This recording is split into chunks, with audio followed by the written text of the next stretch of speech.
Bom, então sejam bem-vindos, pessoal, a mais uma aula de resistência dos materiais, elementos de máquinas e CAI, né? E acho que agora, a partir da aula de hoje, que a gente está gravando ao vivo, fica mais claro para vocês essa última partezinha do nome da disciplina que vocês têm seguido. Desde o começo do ano, vocês têm tido aulas gravadas, a gente vai começar a partir de hoje, para essas novas partes da disciplina, fazer aulas ao vivo. Vamos ver se vocês preferem, né? Vamos mudar um pouquinho o formato para não ficar o ano inteiro o mesmo tipo de aula. E com essas aulas ao vivo a gente entra então nessa parte adicional que a gente ainda não tinha tratado. No começo do ano a gente passou bastante tempo falando sobre resistência dos materiais, então definir coisas para vocês, definir o que eram estruturas, para que elas serviam, como que a ideia de uma estrutura seria aguentar carregamentos e transferir esses carregamentos para pontos de apoio. A gente viu como é que a gente calculava esforços de apoio. E depois a gente viu solicitações internas, né? Passamos boa parte da disciplina no semestre passado, falando sobre as solicitações internas. E a gente focou nas 4 principais solicitações internas. Não são as únicas que existem, mas a gente focou nas 4. A gente falou em tração e compressão, que eram 2 lados da mesma moeda. A gente falou em cisalhamento, a gente falou em flexão e a gente falou em torção. Tá? Mais para frente, na disciplina, mais para frente ao longo desse ano letivo, eu ainda vou voltar a falar temas que estão mais relacionados a essas coisinhas, essas solicitações individuais, mas agora eu gostaria da gente começar a falar de um outro tema. Então, essa primeira parte que a gente viu, como eu estou dizendo, é a parte que a gente chama de resistência dos materiais em si. Em seguida, né, faz alguns meses aí que vocês já estão tendo algumas aulas relacionadas a elementos de máquinas. E nas aulas de elementos de máquinas, vocês estão vendo como é que a gente aplica aqueles conceitos que a gente viu sobre tração, compressão, cisalhamento, flexão, para fazer o que a gente chama de dimensionamento, então escolher quais são materiais, tamanhos, aplicações adequadas para coisas que são características, para elementos que são muito característicos em diversas máquinas. Então vocês já viram pinos, parafusos, já viram eixos, correntes, correias. Vocês tiveram acesso também às aulas de guias lineares. A gente fez um panorama, assim, geralzão, que não esgota todos os elementos de máquinas, né? Eles são alguns dos elementos de máquinas possíveis, mas não são todos eles que existem. Só que ainda assim vocês já tiveram um contato. Então, do nome da disciplina, que é um nome gigantesco, né? Se vocês forem olhar no PPC de vocês, então, resistência dos materiais, elementos de máquinas, faltava só vocês entenderem o que era aquele última partezinha do nome, que é CAI, são 3 letrinhas, né? CAI, então, é uma sigla que vem do inglês, da mesma forma que vocês já estão acostumados com CAD, né? Acho que vocês já sabem o que é quando a gente fala de CAD. CAD é Computer Aided Design, então, desenho assistido por computador, projeto assistido por computador. E CAI é uma coisa muito similar, então é Computer Aided Engineering, então, engenharia, projeto de engenharia auxiliado por computador. Existe ainda uma terceira sigla como essa, que vocês, não sei se o professor de CNC de vocês já falou para vocês, provavelmente sim, que é CAM, C-A-M, que é Computer Aided Machining, né? Usinagem, machining em inglês, usinagem, auxiliado por computador. O que é CAI? O que é CAI? Então, que a gente começa hoje, na aula de hoje, falando sobre isso. Eu poderia ter chamado a aula de hoje como uma introdução a CAI. Só que CAI, na verdade, é um campo bastante grande. A gente vai ter brevemente uma introdução sobre uma das partes de CAI, de Computer Aided Engineering, que é, a gente vai basicamente entender como é que um computador faz contas de elementos finitos pela gente. Então, vocês aprenderam a fazer várias contas de elementos finitos, né, de resistência dos materiais na mão, né? Então, a gente viu, se eu tenho uma barrinha uniforme, seção uniforme, ela está carregada com uma certa quantidade de força, vocês sabem calcular qual é a tensão que está agindo sobre ela, qual é a deformação, essas coisas todas, vocês sabem fazer isso para tipos de solicitação bem definidos e para formatos de corpos bem definidos. Só que as aplicações normais, as aplicações que a gente tem do dia a dia, né, aplicações de engenharia mesmo, elas nem sempre são aplicações tão simples, com formas de carregamento tão bem definidas ou com formas de corpos tão bem definidas, né? Então, é meio raro que vocês encontrem seja um elemento de máquina, ou seja uma parte qualquer de uma estrutura, que você consiga descrever tão facilmente quanto aquelas coisas que a gente vem fazendo na mão, né? Então, são poucas as partes de uma estrutura, por exemplo, que são cilíndricas com a seção constante, do jeito que vocês já calcularam para achar qual é a área da seção transversal, por exemplo. É muito mais comum vocês olharem para estruturas e olharem para máquinas, vocês veem geometrias muito mais complicadas. Então, é alguma coisa que tem uma seção transversal próximo de um apoio, depois ela aumenta, depois ela reduz, ela tem uma curvatura e tal. E para vocês lidarem com essas coisas mais complexas, Não que seja impossível vocês resolverem esses problemas na mão, tá? Mas ele se torna muito, essa resolução manual desses problemas se torna muito morosa, né? Tem muita dificuldade associada a isso e é uma coisa desnecessária. Porque os computadores estão aí para nos ajudar a fazer a resolução dessas coisas, tá? Então, como é que a gente tem que entender, então, como é que a gente transpõe os conhecimentos que a gente tem, né, os conhecimentos analíticos de resolver problemas na mão, que a gente já tem de resistência dos materiais, e como é que a gente transpõe isso para dentro de um computador, tá? Então, uma das técnicas, um dos métodos mais clássicos que existem dos computadores fazendo contas de resistência dos materiais é o que a gente chama de método dos elementos finitos. A gente vai ao longo das próximas aulas, não na aula de hoje, tá? A aula de hoje vai ser uma aula bem introdutória, talvez a gente nem ocupe uma hora inteira, mas é uma aula para a gente começar a introduzir conceitos que nos preparam um caminho até a gente entender como é que um computador resolve um problema de resistência dos materiais. Então, a aula de hoje, essa aula de introdução de elementos finitos, vamos passar um slide aqui, é uma aula que vai falar sobre energia de deformação. Tá bom? Então, até agora a gente estava falando sempre de deformação, de tensões e tudo, e até agora eu não tinha mencionado em nenhum momento o termo energia de deformação. A gente vai ver hoje o que é a energia de deformação, como é que a gente identifica qual é a energia acumulada em diferentes tipos de deformação, tração, compressão, cisalhamento, flexão, torção. E a partir dessa energia acumulada, a gente vai dar uns passinhos iniciais para entender como que isso é um conceito importante para a gente fazer a transposição dos nossos problemas para dentro dos computadores. Tá bom? Então vamos lá. Então, o que é energia de deformação, basicamente? Quando a gente fala de energia, a gente está falando de alguma coisa... o conceito tem várias definições diferentes de energia em diferentes partes da física, tá? Mas muitas vezes os conceitos de energia estão relacionados à capacidade de realizar trabalho. Então eu acumulo alguma coisa, eu tenho energia, eu tenho capacidade de usar essa quantidade dessa coisa que eu estou utilizando para fazer um trabalho, para mudar alguma coisa, para fazer uma força, para deslocar algum corpo e tal. Então sempre que a gente fala de energia, vocês podem pensar em coisas que estão acumuladas, tá? Então, o que seriam energias fósseis, por exemplo? Né? A gente fica falando, né? Fontes de energia renováveis e fontes de energia fósseis, por exemplo. Por que o petróleo é considerado uma fonte de energia? Porque quando a gente pega aquela quantidade de petróleo, seja processado ou não, né? Transformado em gasolina, transformado em diesel, não sei o quê, se a gente taca fogo nesse negócio, ele vai dar tanta energia para a gente, e essa energia que estava acumulada ali em forma química, permite que a gente faça outras coisas, como fazer um carro andar para frente, como aquecer uma certa quantidade de vapor, diversas aplicações diferentes que a gente tem de realização de trabalho a partir dessa energia que estava acumulada na forma química. A gente tem outras formas de acumular energia também. A gente tem energia térmica, por exemplo, também. O que seria uma energia térmica? Você pega alguma quantidade de algum material, você aumenta a temperatura dessa quantidade de material, e com essa temperatura, né, com esse material com bastante temperatura acumulada, você pode usar a energia que está acumulada ali dentro, tudo que você teve que botar lá dentro para aumentar essa temperatura, isso pode ser convertido em outras formas de energia úteis para a gente. Né? Então, uma energia térmica, eu posso utilizar isso para gerar energia elétrica mais para frente. Eu posso fazer diversas coisas diferentes com essas formas de energia térmica. Então, falando para vocês, acúmulos de energia, né? Energias são coisas que são acumuladas que nos permitem realizar coisas interessantes, coisas importantes para a gente, coisas úteis, coisas que a gente chama de trabalho. Tá? Eu nem introduzi o conceito de trabalho aqui, mas vocês se lembram lá de física do primeiro ano. Né?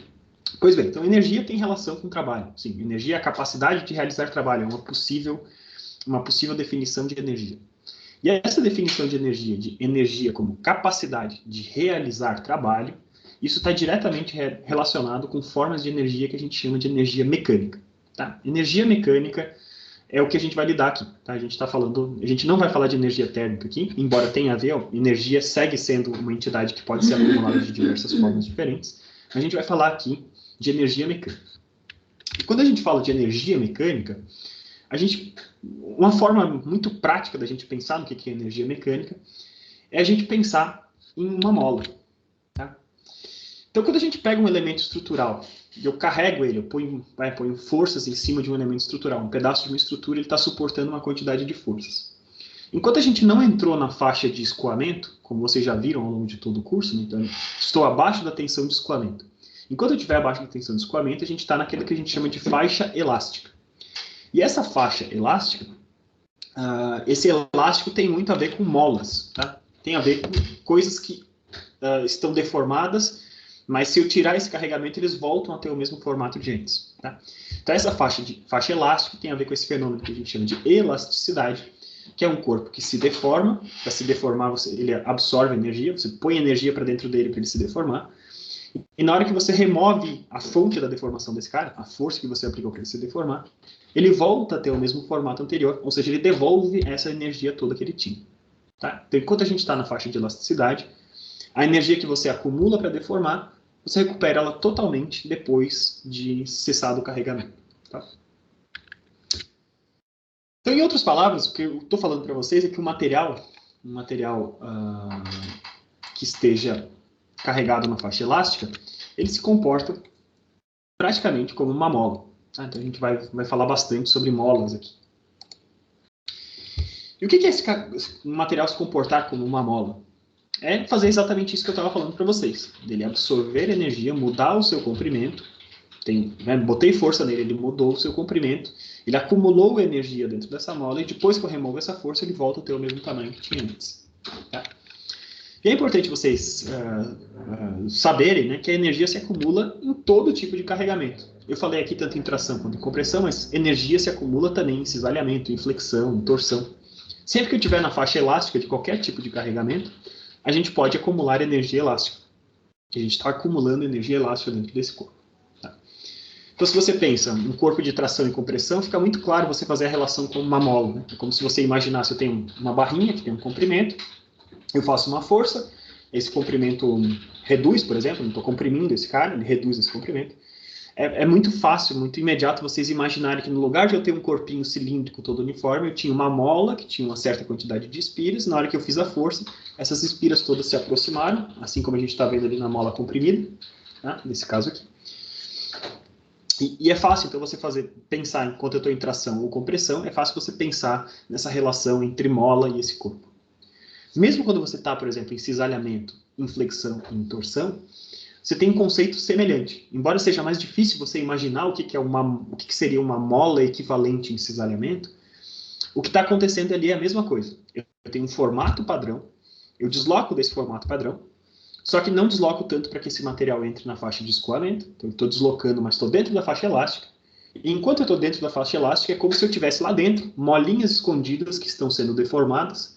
E ao deformar essas molinhas, ela acumula energia e na hora que eu solto o carregamento, ele vai devolver esse corpo ao formato original. Tá? Então sempre tem esse conceito. Né? Um corpo descarregado é um corpo que está em equilíbrio. Assim, né? O formato padrão dele é como se fosse uma mola que não está nem esticada nem comprimida. Depois que eu carrego ele, o estado de deformação que ele assume, seja ele envolvendo cisalhamento, envolvendo compressão, tração, flexão, torção, esse formato deformado dentro da faixa elástica é como se eu tivesse várias molinhas que se deformaram e fizeram o corpo, quando ele está naquele estado deformado, está acumulando essa quantidade de energia. Se eu remover todos esses caras, essa energia é devolvida ao sistema, às coisas com as quais ele estiver interagindo, e ele volta ao formato original. Até aí, tudo bem? Tranquilo? Tudo certo. Tá. Então, enquanto vocês não falarem nada, eu vou continuar falando. Tá? Pois bem, energia de deformação. Então a gente vai lembrar, se eu estou associando tudo isso a uma mola, a gente vai lembrar como é que a gente falava de energia de deformação de uma mola.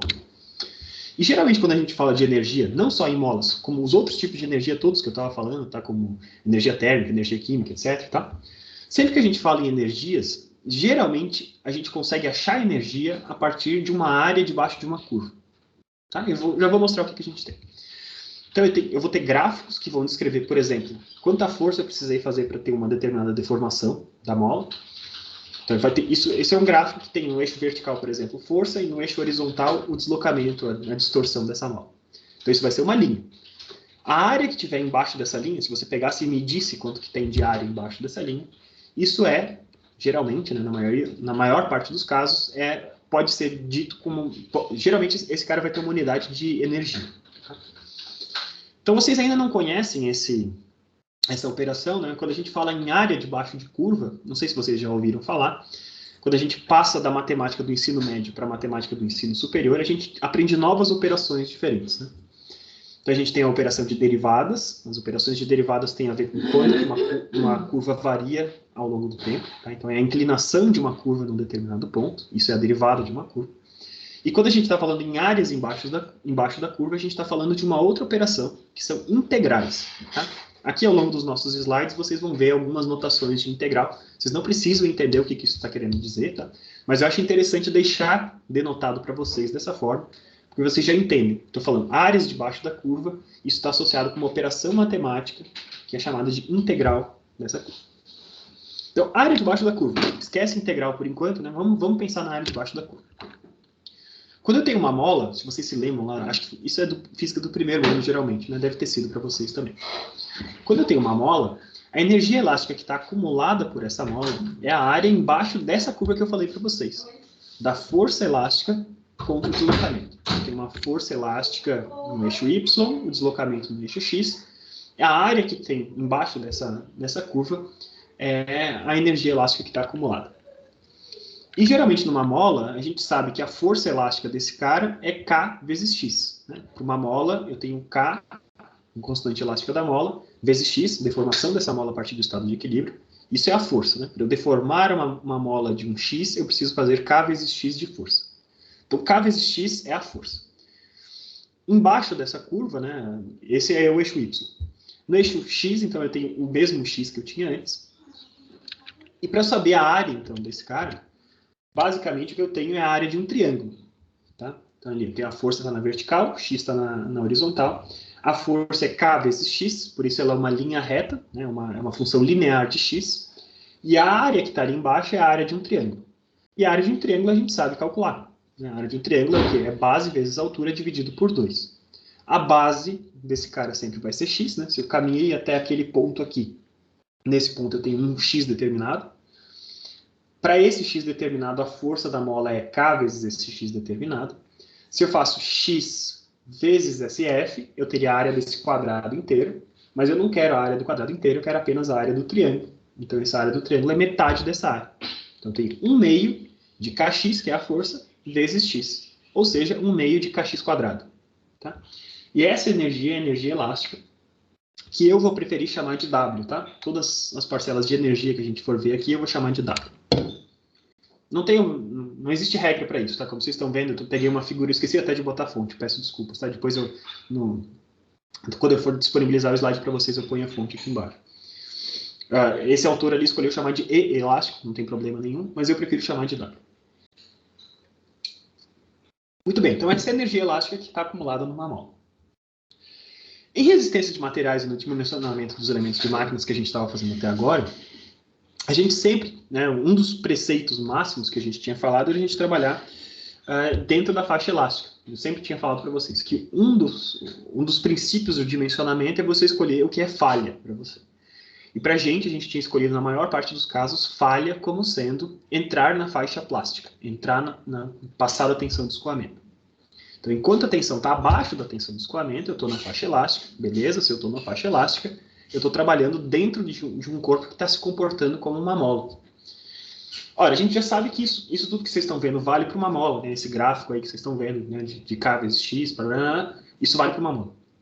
Se eu estou falando para vocês que existe uma analogia de molas com corpos de elementos, com corpos físicos de elementos estruturais, então basicamente o que eu estou falando para vocês é que esses mesmos conceitos que eu tenho para molas, que vocês já sabiam desde a física do primeiro ano, eles vão se aplicar também para elementos estruturais. Tá? E mais uma vez a gente percebe como essa nossa disciplina, que é a disciplina do terceiro ano de vocês, mas nada mais é do que a aplicação de conceitos que vocês já viram desde a física do primeiro ano. Tá? Então vamos ver como é que isso funciona. Então, quando eu tenho, por exemplo, tensão e deformação, tá? Então, o que foi a primeira coisa que aconteceu aí da diferença do que eu tinha para a mola e agora o que eu tenho para os elementos estruturais? A gente tinha ali para as molas, a gente tinha no eixo X, no eixo Y, desculpa, no eixo vertical, a gente tinha as forças que estavam sendo aplicadas. E no eixo X, o deslocamento do corpo. Tá? Então, isso sim dava uma unidade de energia, beleza, bacana e tal. Só que a gente viu desde o começo do nosso curso aqui de resistência dos materiais, desde, sei lá, aula 6 ou 7, primeira vez que a gente falou sobre tensão, Acho que deve ter sido um pouquinho mais, né? Deve ter sido lá pela aula 8. Desde a primeira vez que a gente falou sobre tensão, a gente falou que força para a gente não era um conceito absoluto. Né? Quanta força é muita força, quanto deslocamento é muito deslocamento. E a resposta sempre para essas coisas, a resposta mágica era depende. Tudo depende de quem que é o cara que está suportando. Né? 5.000 quilogramas força, né? 50.000, sei lá, newtons, pode ser muita força ou pode ser pouca força, dependendo de quem é a pessoa que está tendo, a pessoa ou o elemento estrutural, né, que está tendo que suportar esses 50.000 newtons. Então a gente viu que para a gente, em resistência dos materiais, para a gente saber o que estava solicitando de fato o material, não era o valor absoluto de força que valia, mas era sim a força dividida pela área da seção transversal, geralmente. Né? Essa quantidade de tensão que a gente tinha chamado. Tá? Então, no lugar de eu ter força, aquele eixo correspondente que a gente tinha, antes era força por deslocamento. Tá? No lugar de eu ter força, como para a gente o que representa mais do que força em números absolutos é a força dividida pela área, então nesse eixo vertical a gente vai passar a ter tensões. Tá? Então tá vendo ali o sigmazinho, né, o sigma da tensão. Vocês já estão acostumados a ver esse cara. Em seguida, para deslocamento, o deslocamento também não quer dizer grandes coisas. Né? O quanto que um corpo se deforma não é uma coisa representativa, porque depende, né? Uma deformação de 5 milímetros pode ser alguma coisa catastrófica, pode provocar a quebra de um elemento estrutural, ou pode ser alguma coisa muito pequena, uma coisa que está super dentro da faixa elástica. Tudo vai depender do tamanho desse corpo. Né? Então, isso também a gente viu desde a primeira vez que a gente falou de deformação, lá nas aulas 10, por exemplo, quando a gente começou a falar de tração e compressão, a gente falou de deformações como uma variação de comprimento relacionada ao comprimento original do nosso corpo.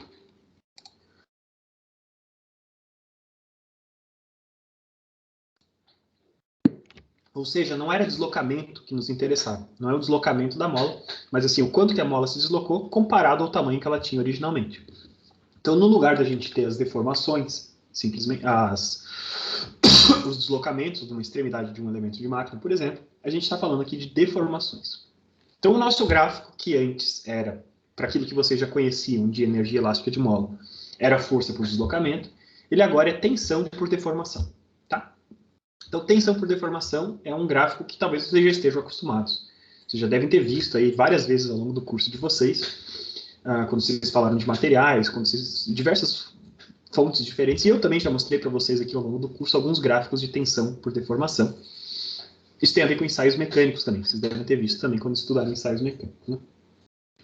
Esse gráfico de tensão e deformação, todo o raciocínio que a gente fez até agora é para mostrar como que ele é equivalente ao nosso gráfico força-deslocamento, fazendo a nossa analogia de uma mola na faixa elástica, uma mola sendo deformada e acumulando energia elástica, e um elemento estrutural carregado acumulando energia elástica também, enquanto ele não entra na taxa de escoamento. Então, enquanto eu estou nessa faixa elástica, basicamente a faixa elástica é essa faixa que está definida por essa linha reta. Essa linha reta aqui é a linha que define a faixa elástica, que é a lei de Hooke, que a gente viu também já desde a aula, sei lá, 11, 12, alguma coisa assim. Tá, a lei de Hooke é o quê? É a lei que define, que descreve, basicamente, a relação linear que existe entre tensões e deformações para a grande maioria dos materiais. Então, isso é uma propriedade do material. Para essa primeira faixa, para a faixa elástica, existe uma boa faixa segundo a qual, quando eu dobro a tensão que está aplicada, eu dobro a deformação também. Ou seja, existe uma relação de proporcionalidade, de direta proporcionalidade entre eles. Ou seja, é uma linha reta entre eles. Basicamente é isso. Tá? Quando a gente tem uma linha reta, é isso que acontece. Tudo que está dentro dessa linha reta existe uma relação de direta de proporcionalidade. Se eu dobro uma coisa, eu dobro a outra também. Tá? E dentro dessa faixa elástica, se eu estou num determinado ponto como esse, que está marcado aqui, esse ponto de tensão, tá? Ponto de sigma aqui é P dividido por A. Essa tensão P dividido por A é correspondente a um determinado nível de deformação, que é o quanto que eu distorcia, o ΔL, dividido pelo L original. Na notação dessa figura que eu peguei aqui, seria simplesmente um delta, ele deixou marcado ali como delta, e o L seria o comprimento original. Tá? E na nossa definição de tensão para os casos de tração e compressão, a tensão naquele determinado ponto nada mais é do que a força que está sendo aplicada dividido pela área da seção transversal. Nesse gráfico, que é totalmente correspondente ao nosso gráfico de mola, mais uma vez, a área que existe embaixo dessa curva vai ser a minha tensão, a minha energia de deformação que está acumulada ali. Tá bom? Então, a energia de deformação que está acumulada, quando eu estou no domínio linear elástico, né, quando eu estou nessa faixa para onde vale a lei de Hooke, a gente sabe que a tensão é simplesmente o módulo de elasticidade vezes a deformação. Tá? E ao longo, então, dessa faixa, a gente pode dizer que a área que está aqui embaixo, mais uma vez, vai ser uma área de um triângulo. Tá? Se a minha tensão é simplesmente um número E que multiplica o epsilon de deformação, eu estou exatamente, num caso exatamente correspondente ao que eu tinha de mola. Né? Essa nossa nova mola, qual que é a correspondência com a mola anterior? Lembre-se que vocês tinham o coeficiente K, constante elástica da mola, que era quantos metros, por exemplo, eu variava para cada newton aplicado, né? Isso era o que caracterizava o quanto que a mola se deformava para cada... o quanto de força você precisava fazer para deformar a mola de uma certa quantidade. Olha para essa equação aqui. A gente tem sigma é igual a E vezes epsilon. O sigma é o nosso correspondente da força, como eu estava fazendo o raciocínio até agora, e o epsilon é o correspondente do x. Tá? Então a gente percebe diretamente que aquela propriedade que a gente viu lá do módulo de elasticidade do nosso corpo, isso aqui é totalmente correspondente ao coeficiente elástico da mola, a constante elástica de uma mola. Tá? Então se a força, o nosso correspondente da força, que é a tensão, vale uma constante vezes a deformação, a área debaixo de um gráfico tensão-deformação, mais uma vez, é uma área de um triângulo. Que eu tenho uma constante vezes esse epsilon, né? A base é epsilon, esse cara aqui é E vezes epsilon. Se eu fizesse epsilon vezes E vezes epsilon, isso daria E vezes epsilon ao quadrado, mas eu quero só metade disso, que eu quero só o triângulo. Então eu pego e divido por 2. Então a gente está vendo aqui que a nossa energia elástica, nessa faixa de linear elástica, ela pode ser dada, por exemplo, com 1/2 de sigma ao quadrado dividido por E. Tá? Se eu considerar como epsilon, né? Isolo o epsilon nessa equação aqui. É como se epsilon fosse igual a sigma dividido por E. Então eu tenho sigma vezes epsilon dividido por 2. Então eu tenho sigma vezes sigma dividido por epsilon. Tudo isso dividido por 2. Energia potencial elástica, então pode ser 1/2 de sigma ao quadrado dividido pelo módulo de elasticidade. Ou, de forma totalmente equivalente, vai ser 1/2 de E vezes epsilon ao quadrado. Tá bom? Tudo depende de quem você isola nessa equação. Como eu tinha falado para vocês, vocês estão vendo aqui uma notação diferente, uma notação matemática que talvez vocês não estejam acostumados. Essa minhoquinha que fica aqui na frente de uma equação é a notação de uma integral. Né? Então, uma integral, geralmente ela vai ter um númerozinho embaixo e um númerozinho em cima. É a integral entre o começo e o final dessa curva. Então, o começo sendo 0, né, esse ponto inicial aqui, e o ponto final sendo esse delta sobre L. A gente está fazendo a área desse cara ao longo do caminho. Por que a gente precisa dessa notação integral? Porque quando eu estou fora dessa região elástica, na hora que eu sair dessa região elástica, né, deformou esse cara, entrou em faixa plástica, passei da tensão de escoamento. Vocês percebem que eu não tenho mais uma curva bem comportadinha, eu não tenho mais um triângulozinho. E para eu achar, então, quanto é que vale a área debaixo dessa curva, não é algo que eu consiga fazer geometricamente tão fácil. Tá? Então, para eu fazer a área debaixo dessa curva, eu preciso, então, ter um operador matemático que dá conta de fazer esse cara, e por isso a integral. Estou deixando vocês terem contato com a integral aqui, tá? Mas a gente não vai utilizar isso, tá? Todas as contas que a gente vai fazer, a gente vai estar trabalhando dentro dessa faixa aqui, essa faixa elástica, e para essa faixa elástica eu não preciso da integral, eu posso fazer diretamente essa relação, levando em conta a linearidade do problema. Até aqui tudo bem, gente? Tudo beleza? bem. Tá. Enquanto vocês não reclamarem de alguma coisa, eu vou tocando adiante. Então tá, então os corpos, né, como eu tinha comentado com vocês, eles se comportam dessa forma para qualquer tipo de deformação. Para eu calcular então a deformação na faixa plástica, quando a gente está pensando nisso, né, nesse conceito, eu sempre vou precisar fazer o quê? Vou pegar a tensão, multiplicar pela deformação e dividir por 2. Tá? Isso é o que eu tinha para a mola, 1/2 de F vezes X. Tá? Na hora que eu faço, seguindo essa lógica, mas transpondo para coisas de tração e compressão, a gente vai ter que pensar nos formatos desses caras. Né? Então, a tensão, como a gente tinha visto, segundo a lei de Hooke, é um módulo de elasticidade vezes a deformação. E a deformação a gente sabia que era a variação de comprimento pelo comprimento original. E além disso, a gente tinha a definição original lá de tensão, que é força dividido por área. Tá? Se eu quero calcular qual é a energia de deformação dentro da faixa elástica para alguma coisa que esteja em tração e compressão, então eu vou substituir um meio de tensão vezes deformação, tá? E eu vou então descobrir quanto é que valem esses caras. Então, no lugar da tensão, eu vou escrever F sobre A. No lugar da deformação, eu vou escrever delta L sobre L. E a relação entre esses dois caras envolve o E. Tá bom? Na hora que a gente mistura todos esses caras aqui, se vocês desejarem que eu faço aqui a conta, né? Mas é basicamente a manipulação dessas equações aqui. A gente chega num formato de tensão de energia elástica que vale basicamente F ao quadrado vezes um comprimento dividido por 2 vezes A vezes E. Tá bom? Então a gente percebe que a energia elástica acumulada por um corpo, ela tem a ver com a força que está sendo aplicada sobre ele e depende do comprimento original desse corpo, da área da seção transversal e do módulo de elasticidade desse corpo. Tá bom? Quanto maior for o módulo de elasticidade, só olhando para essa equação a gente já sabe algumas coisas, né? Então, se eu aumento a força que eu aplico sobre um corpo, aumenta a energia elástica acumulada por esse cara. Beleza, tranquilo, é o que eu estava imaginando, né? Estou fazendo mais força, estou acumulando mais energia dentro dele. Quanto maior for a área da seção transversal desse cara, menos ele está sofrendo, entre aspas, para acumular aquela força, né? Menos solicitado ele está. Então, vocês percebem que a área está na parte de baixo aqui. Quanto maior for a área da seção transversal, menor é a energia elástica acumulada, porque é uma mesma quantidade de força, quando eu tenho muito mais área, representa muito menos solicitação daquele material. Da mesma forma, se esse material tiver um módulo de elasticidade cada vez maior, então eu pego um aço muito duro, né? Pego, no primeiro caso, aquele componente feito de alumínio, tem um coeficiente um módulo de elasticidade baixo,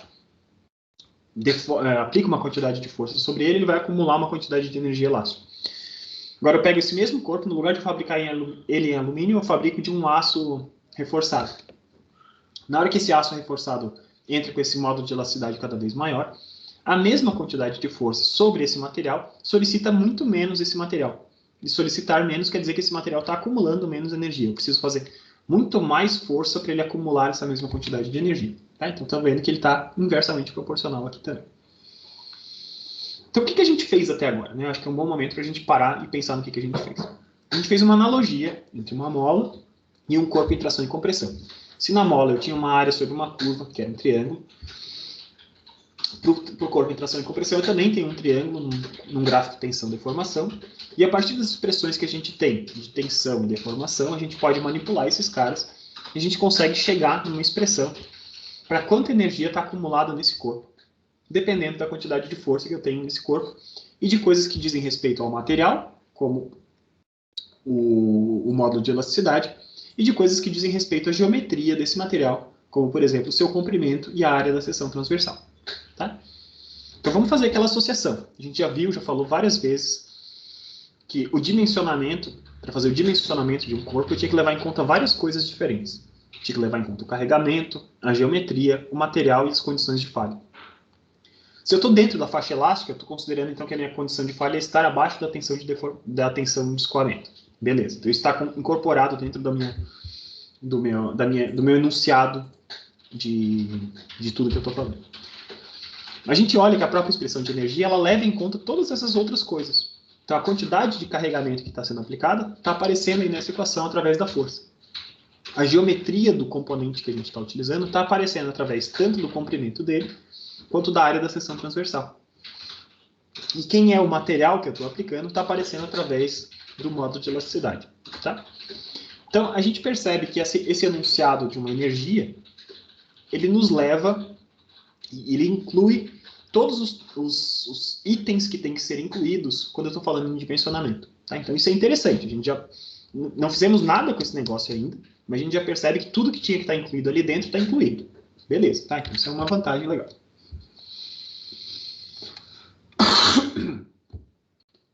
Então isso aqui é só uma representaçãozinha do corpo, para vocês identificarem o que são cada um desses caras. Né? Tem um corpinho que tem uma área de seção transversal, tem um comprimento L original, ele está carregado com força F, E após aplicada a força F, ele se deslocou desse deltazinho pequenininho, que é o que a gente chamou de delta L antes.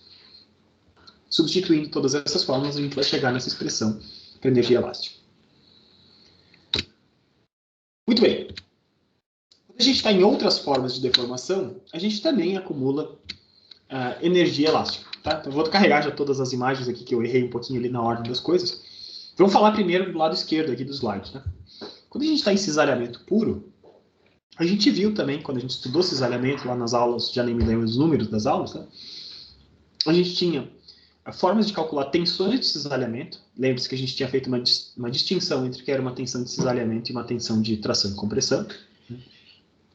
Então, a tensão de tração e compressão mudava comprimentos de pequenas parcelas do material, enquanto a tensão de cisalhamento mudava formatos. Algo que era quadrado virava um losango, praticamente. Tá? Então, a gente viu que essa tensão de cisalhamento tinha um equivalente da lei de Hooke em cisalhamento. Então, a tensão relacionada com a deformação, essa deformação angular, estava relacionada através daquele módulo de cisalhamento G. Então, tal é G vezes gama. Tá? E esse gama, a gente viu quando a gente estava na faixa elástica de pequenas deformações. Apesar desse gama ser uma medida geralmente de ângulo, né, a gente podia aproximar essa medida de ângulo pelo seno desse ângulo, quando a gente estava em pequenas deformações. E o seno desse ângulo, então, seria quanto que a gente deslocou. Se eu tivesse um quadradinho, ele está fixo embaixo, eu vejo quanto que ele se deslocou na parte de cima, esse delta Lzinho, dividido pela altura original que esse cara tinha. Tá? Então, isso aqui é uma aproximação desses caras. E a gente viu também que quando eu estava em cisalhamento puro, a tensão podia ser calculada como a força de cisalhamento dividido pela área que resiste ao cisalhamento. Tá bom? Na hora que eu faço a substituição desses caras todos dentro da minha fórmula de calcular, né, a base vezes a altura dividido por 2, naquele gráfico de tensão e deformação, a gente chega numa expressão de energia elástica associada ao cisalhamento, que tem essas características. Mais uma vez eu tenho a força que aparece como força ao quadrado, multiplicado pelo comprimento desse cara. Nesse caso agora o comprimento é a alturinha, né, a altura desse cara. Perceba aqui onde está o L nesse corpinho, o L está aqui na altura dele. Dividido por 2 vezes a área que resiste ao cisalhamento, vezes o módulo de cisalhamento. Então, mais uma vez, temos carregamento, geometria e material envolvidos aí na expressão de energia elástica acumulada em cisalhamento. Agora, passando para o lado direito do slide. Né? Quando eu estou em flexão, eu poderia fazer exatamente o mesmo raciocínio, a gente só tem que prestar atenção numa coisa. Tá? Geralmente, né, é muito raro, na verdade, que a gente tenha um valor de momento uniforme ao longo de todo um elemento estrutural. A gente viu, né, vocês viram ao longo do capítulo das partes das aulas sobre momento, sobre flexão, quando eu tenho, por exemplo, uma barrinha que está apoiada em 2 pontos, eu tenho uma força no meio, esse momento ele evolui. Tem para cada ponto ao longo do comprimento dessa barra, eu tenho um valor de momento diferente. Tá? Ou seja, como esse momento varia ao longo do comprimento da barra, a gente não tem como muito fazer uma expressão fechada como a gente fez para uma barra em tração e compressão ou para um corpinho em cisalhamento puro. Tanto quando eu estava em tração e compressão, quanto quando eu estava em cisalhamento puro, a gente poderia considerar que esses elementos relativamente simples, né, por exemplo, um cilindro que estava carregado nas extremidades, em tração ou compressão, ou então um bloquinho que está carregado com uma força transversal sendo deformado, a gente podia considerar que ao longo de todo esse corpo existia um nível de tensão uniforme, que era aquilo que a gente tinha chamado de tensão média de tração, compressão ou de cisalhamento. Ora, quando eu estou em flexão, eu não posso fazer essa aproximação. Eu não posso dizer que existe uma tensão média, uma mesma tensão de flexão que age sobre todo o corpo. Cada ponto, de forma geral, vai ter um valor específico de tensão. Tá?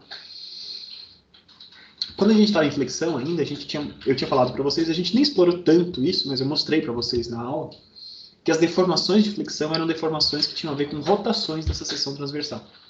No corpo, então, que estava perfeitamente paralelo, todas as seções transversais eram paralelos antes do carregamento. Depois de serem carregadas em flexão, essas seções transversais elas giravam um pouquinho umas com relação às outras.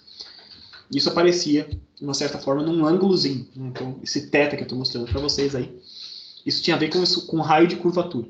O ângulo que é formado é basicamente é o inverso do raio de curvatura instantâneo naquele ponto. E a gente tinha visto que existia uma relação das deformações de cisalhamento com as tensões de cisalhamento. Tá?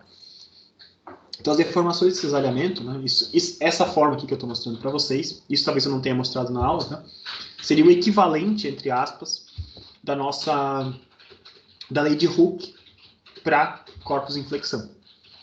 Então, eu tenho alguma coisa que tem que relacionar essa deformação, que é uma deformação de ângulo, com alguma coisa que representa as tensões de flexão. E a tensão de flexão a gente tinha visto que era menos m vezes y dividido por i. Isso era a tensão de flexão. Tá? Então, m por i está aparecendo aqui nessa expressão. M por i está aqui. Então, isso aqui é proporcional à nossa tensão de flexão num determinado ponto. Tá? Em seguida, esse cara aqui faz aparecer um e. Tá? O e, então, é o coeficiente material. Então, quando a gente olha isso aqui, o que eu tenho? Eu tenho uma relação entre a deformação de flexão e a tensão de flexão. M por I tem a ver com a tensão de flexão, e isso aqui é a deformação de flexão. Então, isso aqui é quase como se fosse uma lei de Hooke, entre aspas, tá? Relacionados a estrados de deformação de flexão. Tá?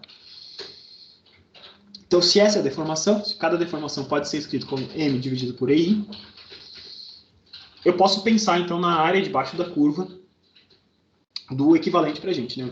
Eu tenho uma tensão e uma deformação, e a gente vai, então, associar esses caras e vai chegar em formatos que caracterizem a energia elástica deformada. Só que como esse M varia para cada ponto de X, na verdade, a gente vai pegar cada pontinho dessa barra, vai acumular um pouquinho de energia. Para cada valorzinho de M que vai mudando, a gente vai acumular um pouquinho de energia diferente. Então, para resolver isso aqui, aí sim eu preciso de uma integral. Tá? Então, essa é a diferença. Antes eu sempre estava falando sobre Ws, né, que seria a energia acumulada por todo o corpo. E aqui eu estou falando em dW, tá? Um pedacinho infinitesimal, um tamanho tão pequeno quanto a gente queira, desse corpinho. Então eu pego esse pontinho, como se eu pegasse uma fatia de um tamanho tão pequeno quanto você queira. E essa fatiazinha está acumulando essa quantidade de energia elástica em flexão. Tá? Então eu sempre estou fazendo a mesma coisa. Expressão para tensão, expressão para deformação. Um vezes o outro dividido por 2. Isso aqui vai me dar a energia que está acumulada. Quando a gente está em flexão, então eu tenho m ao quadrado vezes esse dx, o tamaninho dessa fatia que você pegou, tá? Dividido por 2ei. Mais uma vez, m, carregamento, e lembre-se que é o módulo, o momento de inércia de área desse cara. Então, qual que é a dificuldade ou facilidade que essa seção transversal tem para rotacionar ao redor do centro dela mesma. Então, eu tenho carregamento, está no M, o I representa questões de geometria, e o E está representando questões de material. Tá?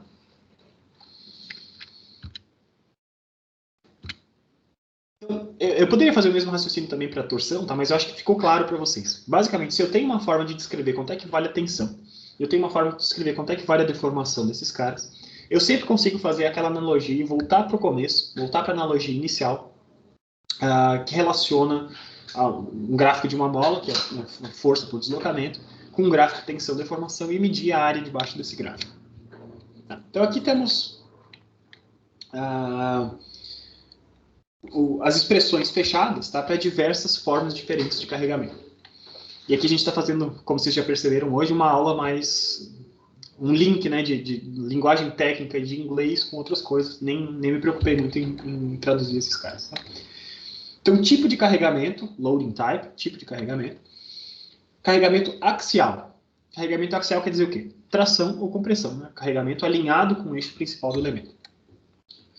Para carregamentos axiais, então a energia, que aqui ele está chamando de U, eu chamei de W antes, tá? Tanto faz, cada autor chama de uma forma diferente. Tem aquele formato que a gente tinha visto. F ao quadrado vezes L dividido por 2EA. Quando estou em bending é flexão, tá? Tenho essa expressão, m ao quadrado vezes L dividido por 2EI. Quando eu estou em torção, nem fiz a derivação aqui, mas mais uma vez a gente vai ter a mesma coisa, tá? A gente vai ter, então, o carregamento ao quadrado, que é o torque ao quadrado aplicado, vezes o comprimento desse elemento, dividido por 2 vezes G, que é o módulo de cisalhamento. Lembre-se que as tensões que o carregamento de torção gera deformações de cisalhamento, tá? Então, por isso, o G aparece aqui, vezes o J, que é o momento polar de inércia, como a gente viu, que é a tendência, que é a resistência que uma seção transversal tem de rodar ao redor do seu ponto central. que é o que está acontecendo quando a gente está fazendo torção, né? A seção transversal que estava numa posição, eu tendo a girar ela de um determinado grau ao redor do seu centro. Em seguida, eu tenho cisalhamento puro, né? Direct shear. Tem aquela expressão que a gente já tinha derivado, F ao quadrado vezes L, lembrando que o L nesse caso é a altura desse elemento, dividido por 2AG. E esse aqui é um tipo de cisalhamento que a gente não estudou ainda, tá? Mas é um tipo de cisalhamento. A gente nem vai estudar nessa disciplina, mas se vocês forem fazer disciplinas. Se vocês forem seguir cursos de engenharia geralmente tem, obrigatoriamente tem curso de resistência dos materiais, e aí vocês vão ver outros tipos de cisalhamento. É o cisalhamento que decorre daquelas forças cortantes. Vocês sabem fazer diagrama de forças cortantes. Quando eu tenho os diagramas das forças cortantes, essas forças cortantes são forças V e elas aparecem aqui. Tá? Então, K, que é um coeficiente que eu não vou explicar agora, vezes V ao quadrado, vezes L dividido por 2GA. Se vocês olham para todos esses caras aqui, eles têm coisas muito parecidas. Né? O que é o carregamento sempre está elevado ao quadrado, em cima, então F ao quadrado, M ao quadrado, T ao quadrado, F ao quadrado, V ao quadrado. Na parte de baixo, a gente sempre tem a característica da seção transversal. Quanto maior for a área da seção transversal, menos uma força solicita um corpo. Então, o A sempre aparece aqui embaixo, ou o equivalente do A. O A está aqui embaixo, está aqui embaixo e está aqui embaixo. Quando a gente tem deformações de cisalhamento, de flexão, aparece o I. Quando eu tenho torção, aparece o J. E quando eu tenho o cisalhamento, o A de novo aparece, mas o A da área que resiste ao cisalhamento. E a parte de baixo também sempre leva em conta alguma propriedade de material que está relacionado com quanto um corpo se deforma com um determinado tipo de carregamento. Quando eu estou falando de tração e compressão, essa variável, essa propriedade de material que tem que estar envolvida é o módulo de elasticidade. E, como tensões de flexão também geram como esforços de flexão também geram tensões de tração e compressão. Lembre-se, uma parte da seção que está sob flexão sempre está comprimida e outra está tracionada. Né? Uma parte de cima da seção média, por exemplo, está comprimida e a parte de baixo está tracionada, por exemplo. Então, como isso também está gerando o mesmo tipo de tensão, volta a aparecer o E aqui. E os carregamentos que estão associados com tensões de cisalhamento, aparece o correspondente, o módulo de cisalhamento G. Né? Então, tensões, carregamentos de torção geram tensões de cisalhamento, aparece o G. Cisalhamento puro aparece o G. E o outro tipo de cisalhamento lá que a gente não tinha estudado ainda também aparece o G. Tá? Então, esses são os casos gerais. E quando a gente tem, então, funções que variam ao longo do caminho, né? Se eu tenho um F que varia ao longo do elemento, se eu tenho uma área que varia ao longo do elemento, e assim por diante, né? O coeficiente de material que varia ao longo do elemento. Nesse caso, quando essas coisas não são constantes, a gente é obrigado a pular para a nossa notação de integral. Né? E a integral nada mais faz do que pegar aquela parcelinha. Para cada parcelinha a gente tem um pedacinho de energia, e a integral vai fazer a soma infinita desses infinitos parcelinhas de energia ao longo de todo o comprimento do elemento. Tá? Então, grande mensagem da aula de hoje. Todo tipo de carregamento, todo tipo de solicitação de um elemento gera, potencialmente faz com que esse corpo acumule energia elástica. O formato de energia elástica, a gente sempre está calculando, fazendo essa associação, essa analogia com uma mola que acumula uma certa quantidade de energia. Tá? Então essa é a primeira mensagem, energia de deformação. Tá bom? Ficou alguma dúvida disso até aqui? Professor, esses cálculos, todas essas fórmulas que você mostrou, a gente vai fazer isso na mão ou a gente vai usar algum tipo de programa para auxiliar, para sair mais exato essas coisas? Primeiro vocês têm que saber que esses caras existem. Eu não vou fazer vocês fazerem conta na mão disso, não. Mas na aula da semana que vem vocês vão ver como que várias dessas coisas aqui, que eu estou mostrando para vocês, né, esses E, A e tal, são coisas que serão constantes dentro desse método de elementos finitos. Então, na verdade, não é vocês que vão fazer na mão, mas o computador, o programa que vocês escreverem, ou um programa de elementos finitos que vocês usarem, vão fazer essas contas e vão montar um negócio, uma grande matriz. Tá? A gente vai ver como que aparecem essas matrizes na aula da semana que vem. E dentro dessas matrizes estão vários desses elementos que são constantes para todas as partes do material. Então, eu vou ter essa matriz, isso vai ser chamado de matriz de rigidez. Essa matriz vai ser constante, tá? E o que vai mudar, então, vão ser os carregamentos e os deslocamentos associados a esse cara. Nosso objetivo, então, é pegar essas energias de deformação. Eu já vou explicar, né? Eu vou ter mais... Esse slide, vocês estão vendo que está preenchido só do lado esquerdo, eu vou preencher ele do lado direito, fazendo a ponte da aula dessa semana com a aula da semana que vem, e explicando mais ou menos por que a gente precisa saber das energias de deformação para fazer os computadores fazerem as contas para a gente, tá? Mas respondendo a sua pergunta, não, você não vai ter que fazer essa conta na mão, explicitamente. Eu só estou explicitando, mostrando para vocês na aula de hoje, que se você pensar em qualquer corpo dentro da faixa elástica como uma analogia com uma mola, eu consigo, para qualquer desses corpos, calcular quanta energia ele acumula para uma determinada quantidade de força ou de deslocamento. Beleza? Essa é a mensagem da aula de hoje. Tranquilo? Tranquilo. Tá. Então vamos seguir adiante. Só para finalizar a aula de hoje, só falta essa partezinha do slide, a parte da direita do slide. Então, talvez a pergunta que vocês estejam se fazendo é para que serve tudo isso? Eu espero ter motivado isso no começo da aula, né?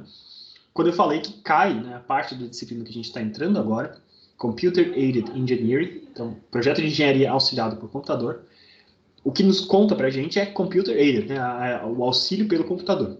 Tá? Então, a energia de deformação é alguma coisa que a gente vai utilizar para fazer essa transposição para o computador fazer as contas para a gente. Quando a gente está utilizando esse método que a gente chama de método de elementos finitos. Então, onde a gente quer chegar? Se eu tenho um elemento estrutural, como eu falei para vocês, que tem uma geometria complexa, tem carregamentos complexos e tudo, a gente pode imaginar um elemento estrutural como se fosse uma mola super complexa, uma mola que tivesse várias formas de acumular energias diferentes, com rigidezes diferentes em diferentes partes. Tá? Então, se eu tenho, sei lá, imagina um pedaço ali de uma barra que vai fazer uma transmissão de uma carga de torção, por exemplo, mas a seção transversal dela não é constante. Ela começa fininha, no miolo ela é bem mais grossa e tal, e tem várias alterações. Então, você pode pensar nessa barra que está transmitindo uma carga de torção como se fosse uma mola complexa que acumula energia sob forma de torção, essa energia elástica da forma de torção que eu estou mostrando aqui, né, circulando para vocês. E para cada pedacinho dessa mola, para cada pedacinho dessa estrutura, tem uma rigidez específica, tá? Alguma coisa que está relacionada com as características lineares. Então, eu substituí, né, o conceito geral, a ideia daquele elemento estrutural, e estou dizendo, imagine que esse cara, enquanto ele está na faixa elástica, imagine que ele é uma mola super complexa, super difícil de você descrever tudo na mão, tudo sozinho. Só que não é tão difícil para um computador representar esse cara. Então, a gente precisa saber como que a gente faz o computador fazer as contas de quanto se deforma esse cara, por mais complexo que ele seja. Então, dentro desse contexto, de imaginar qualquer elemento estrutural como se fosse uma mola super complexa, o que é resolver um problema estrutural? Uma forma da gente pensar num elemento estrutural, da resolução de um elemento estrutural, é pensando na forma de resolução de problemas por energia. Isso vocês também viram na física do primeiro ano. Tá? Então, quando a gente fala em energia, em trabalho em energia, tem alguns problemas que são mais fáceis da gente resolver pensando por esse caminho da energia do que pelo caminho de descrever forças individualmente. Tá? Aqui não é diferente. Quando a gente tem elementos estruturais como esse, a gente pode pensar que a resolução de um sistema, a resolução de um problema de estruturas, de carregamento de estruturas, é como se eu estivesse tentando procurar um estado de equilíbrio. Tá? Então eu tenho uma estrutura ali, o teto de um posto, super complexo, tal, tenho várias cargas de vento, não sei o quê, mas na hora que essa estrutura está carregada, ela está em equilíbrio, ela está aguentando todo mundo que está aplicado sobre ela. E esse estado de equilíbrio, ele é atingido quando, se você pensa pelo lado de energia, né, ele é atingido quando a carga, todas as cargas externas super complexas que estão aplicadas sobre essa estrutura, estão equilibradas por essa carga interna, entre aspas, que aparece, por conta da deformação dessa mola. Tá? Então a estrutura inteira é uma mola, você põe um monte de forças externas, essa estrutura se deforma, até o momento que a força que ela está fazendo sobre o ponto que está sendo carregado, está carregando sobre ela, fica equilibrada. Isso que acontece com uma mola, né? Pense bem, você faz uma força na mola, a mola se deforma até um determinado ponto. O que aconteceu naquele ponto? Você tem um problema de equilíbrio. A mola se deforma até um ponto no qual a força que ela faz de volta, a força de reação, se iguala à força que você estava utilizando para carregar essa mola. Então você tem uma força externa que carrega a mola, e à medida que a mola se deforma, ela gera uma força interna, e essa força interna se equilibra com o resto. Esse conceito de cargas, de equilíbrio de cargas internas e externas a gente usou extensamente. Sempre que a gente utilizou o método das seções, a gente fez isso, né? O carregamento interno que aparece, ele tem que equilibrar os carregamentos externos que estão aplicados em qualquer parte da estrutura. Tá? Então, muito bem. Então, se resolver um problema, a gente pode pensar que a resolução de um problema de estruturas é um problema de equilíbrio. Para isso serve bastante, né? A gente tem uma descrição de energia. Eu posso dizer, então, que o problema de equilíbrio ele acontece quando eu tenho a energia da força externa, a energia inserida pelo carregamento externo, é igual à energia acumulada pelas partes internas. Então, essa é a distinção das duas formas, das duas abordagens para problemas de física. Né? A gente pode pensar que um corpo está em equilíbrio quando as forças se equilibram, ou quando a energia externa, o trabalho da força externa, se equilibra com a energia acumulada internamente. Tá? Então, imagine, por exemplo, o meu problema, no lugar de eu conhecer qual é a força, tá? Isso é um problema bem comum, eu estou aplicando, por exemplo, um deslocamento. Então, eu pego um elemento estrutural, né? Eu tenho ali um pedaço do teto do posto e eu tenho que pegar. Eu vou fazer tanta força quanto for necessário para que essa extremidade do teto do posto chegue num determinado ponto onde eu vou fixar esse cara. Eu não sei quanto é que eu preciso fazer de força. Não sei quanto é que esse cara vai se deformar e tal. Eu só sei a posição final desse cara. Na hora que a gente raciocina a partir de energia, isso fica mais fácil da gente resolver. E eu vou mostrar para vocês um método interessante na aula que vem, que é chamado, vou apresentar para vocês brevemente, tá? Um método chamado de princípio dos trabalhos virtuais. Ele é uma das coisas que a gente chama de métodos de energia, e esses métodos de energia são a base por trás dos métodos de elementos finitos e de CAE, de Computer Aided Engineering. Então, tudo que eu estou falando de energias é para a gente entender que existe mais de uma forma da gente entender problemas de equilíbrio. Na hora que a gente pensa só em forças, às vezes vai ser complicado a gente modelar as forças externas e as internas até que elas cheguem no equilíbrio. Na hora que eu penso em energias, às vezes fica mais fácil eu fazer essa modelagem das coisas, tá? E eu vou mostrar então para vocês na aula que vem como que a gente passa dessa energia para esse princípio dos trabalhos virtuais e como que a gente faz essa programação, como é que a gente modela isso em matrizes. Na hora que a gente chegar no formato de matrizes para isso, o computador é uma coisa que lida muito bem com matrizes, né? É uma máquina que lida muito bem com matrizes. Se vocês conseguirem entender como que eu modelo um problema simples, tá? Um problema de tração e compressão, traduzir ele em um formato matricial, se vocês entendem isso com um problema simples, vocês vão entender a extensão para qualquer tipo de problema, para qualquer tipo de complexidade. Tá bom? Então, esse era o nosso primeiro passo dessa nova fase da disciplina, dessa introdução aos elementos finitos. Ficou alguma dúvida dessa parte? Entenderam qual é o objetivo geral? Entenderam o que a gente vai discutir na aula que vem? Tranquilo? Tranquilo. Legal, Reinaldo. Espero que os outros também estejam de acordo, estejam nos ouvindo ainda, tá? Então, assim, essa aula de hoje foi uma aula bem conceitual, bem teórica. A gente não vai fazer nenhuma conta associada a essa aula. Eu mostrei formatos de energias a partir daquela associação que a gente tem. A partir da próxima aula eu apresento o princípio dos trabalhos virtuais. A gente vai fazer algumas continhas manuais simples, tá? A gente vai pegar problemas de treliça e vamos resolver problemas de treliça através desse novo princípio. A gente viu lá no começo da disciplina, né? Primeiro bimestre ainda, acho que foi. Como que a gente resolvia treliças através do método das seções e do método dos nós. Eu vou mostrar para vocês como a gente pega problemas de treliça e a gente pode resolver esses problemas de treliça, de deformações de treliça, coisa que a gente não tinha feito antes. Vamos resolver as deformações de treliça através desse princípio dos trabalhos virtuais. Tendo dominado esse princípio dos trabalhos virtuais, a gente vai ver como é que a gente escreve isso em formas matriciais e como que a gente pensa, então, essa extensão de um problema simples, de princípio de trabalhos virtuais, para um problema complexo, do tamanho que a gente quiser. Então eu agradeço a atenção de vocês, gente. Eu vou parando de gravar aqui, mas eu vou continuar na linha se vocês tiverem alguma dúvida para tirar de outros assuntos. Tá? Mas muito obrigado, essa foi a nossa primeira aula da parte de CAE, dessa disciplina, né? Na parte que eu vou chamar de Introdução aos Elementos Finitos. Muito obrigado, gente. Valeu pela atenção.